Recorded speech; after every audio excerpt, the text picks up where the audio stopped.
ఎంతసేపు జగన్మోహన్ రెడ్డి గారి మీద విషం చెమ్మటం, తప్పుడు వార్తలు, తప్పుడు ప్రచారం చేయటం అనేటువంటి కార్యక్రమం తప్పితే, లేదా వారు మజా చేసుకోవడం తప్పితే ఈ రాష్ట్ర ప్రజల కోసం, రాష్ట్ర అభ్యున్నతి కోసం గాలికి వదిలేసినటువంటి తెలుగుదేశం పార్టీ ఇటువంటి తప్పుడు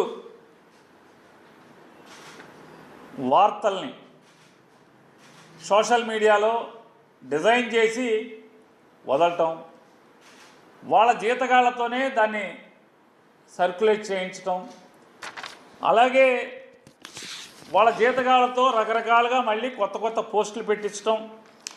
ఎవడెవడో కొల్లి సెన్సార్ అంట ఒకడు, ఎవడో ఎనలిస్ట్ అంట వీడొకడు, ఇంకొకడు M36 న్యూస్ అంట వీడొకడు, ఈడెవడో గుల్టేగాడంట, ఈ గుల్టేగాడు ఈడొకడు, మూవీస్ ఫర్ యూ అఫీషియల్ అంటే ఈడొకడు.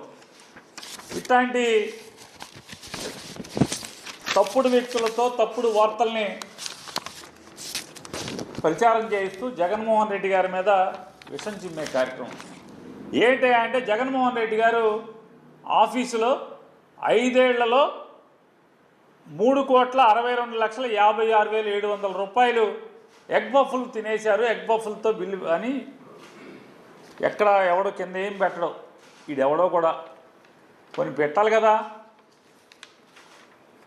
జగన్మోహన్ రెడ్డి గారు 5 ఏళ్ళు సీఎంగా ఉన్నప్పుడు ముఖ్యమంత్రి కార్యాలయంలో ఏ డిపార్ట్మెంట్ వస్తుంది? జిఐడి డిపార్ట్మెంట్ వస్తుంది, అక్కడ ఉన్నటువంటి బాగోగులన్నీ కూడా. మరి వాళ్ళు జిఐడి చంద్రబాబు నాయుడు దగ్గర ఉంది కదా, కింద చంద్రబాబు నాయుడు పేరు రాసుకోవాలి, లేకపోతే జిఐడి రాసుకోవాలి కదా.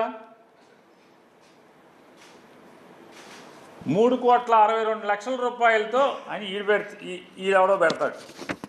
వీళ్ళకి అంటే కింద తెలుగుదేశం పార్టీని దమ్ము లేదు, జిఐడి డిపార్ట్మెంట్ పేరు రాసుకునే దమ్ము కూడా వీళ్ళకి లేదు. ఈడెవడో పెడతాడు 18 లక్షల పఫ్ఫులు తిన్నారు, రోజుకి 933 పఫ్ఫులు తిన్నారు, టోటల్గా 5 ఏళ్లలో 18 లక్షల పఫ్ఫులు తిన్నారంట. నేను తెలుగుదేశం పార్టీని దాని జాతీయ అధ్యక్షుడు నారా చంద్రబాబు నాయుడు, ఎవరైతే జిఏడి శాఖకి మంత్రిగా ఉన్నటువంటి ఆ మంత్రిత్వ శాఖను చూస్తున్నటువంటి చంద్రబాబు నాయుడు గారిని ఛాలెంజ్ చేస్తున్నా. మీ జీతగాళ్లతో ఇట్లాంటి తప్పుడు ప్రచారాలు చేసే కంటే కూడా మిమ్మల్ని ఛాలెంజ్ చేస్తున్నా.